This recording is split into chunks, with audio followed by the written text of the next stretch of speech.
the laziest dog in the world. Hey, Scuzzy. It's alright. Relax. Relax.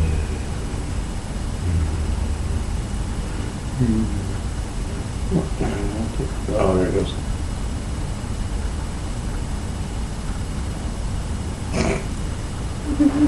Poor Scuzzy. So depressed because Cody and Gina aren't home. You don't care anymore.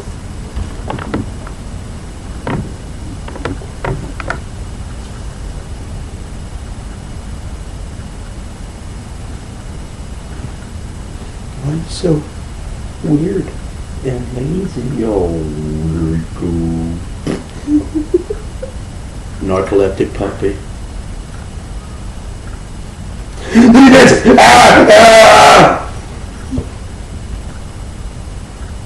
he licks his butt. Then he licks his butt.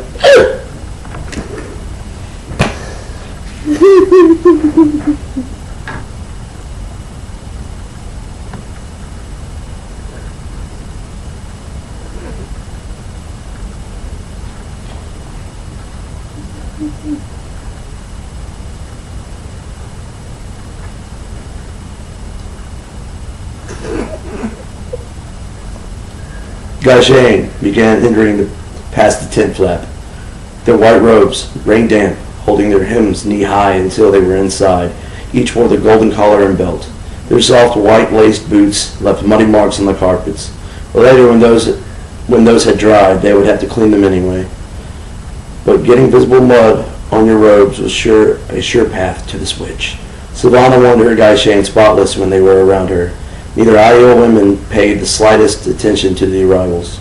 Savannah seemed to be taken aback by what the Robin had said. "Why do you care who gave Couladin permission?" "No matter," she said, waving a hand as though brushing away a fly, when she got no reply. That rhymed. "Couladin is dead. Red Outdoor has the markings. However he got them, I will marry him, and I will make use of him. If the Icy Day could control him, and I saw them handling him like a babe, then I can. With a little help from you, and you will help. You agree that uniting the clans is worth doing no matter how it is done. You did it once, or you did once. I did up. Somehow there was more than a hint of threat in that. We Shiloh will become the most powerful of the clans in one leap."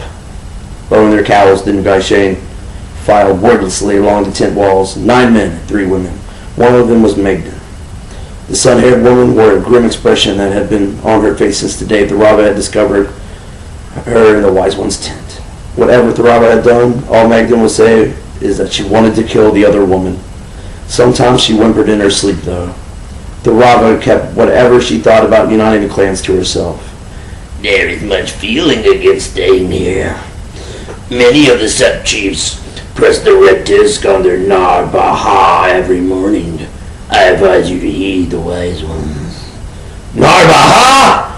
That would mean box of fools or something very near. But what could this be? Bane and Chiad were still teaching her about Io ways when they could find time. Anyway, and they never mentioned any such thing." Magdan stopped beside Lasara, a slender Carhiden noblewoman named Dormanes stopped beside Svail. He was young and very pretty, but he bit his lip nervously. If he learned about the oaths of fealty, he would have to be killed. She was certain he would run to Savannah in a heartbeat. "We will remain here," Savannah said angrily, flinging her goblet into the carpets in a spray of wine. "I speak for the clan chief, and I have spoken." "You have spoken," Thurava agreed calmly. "Binduin, sub-chief of Green Salts, has received permission to go to Radian. He left 5 days ago with 20 of his Algaidisiswai and 4 wise ones to stand witness." Not until one of the new Gashane stood beside each of those already there did Fail and the others raise their cowls and begin filing along the walls towards the door flap, already gathering their robes to Betty. She had become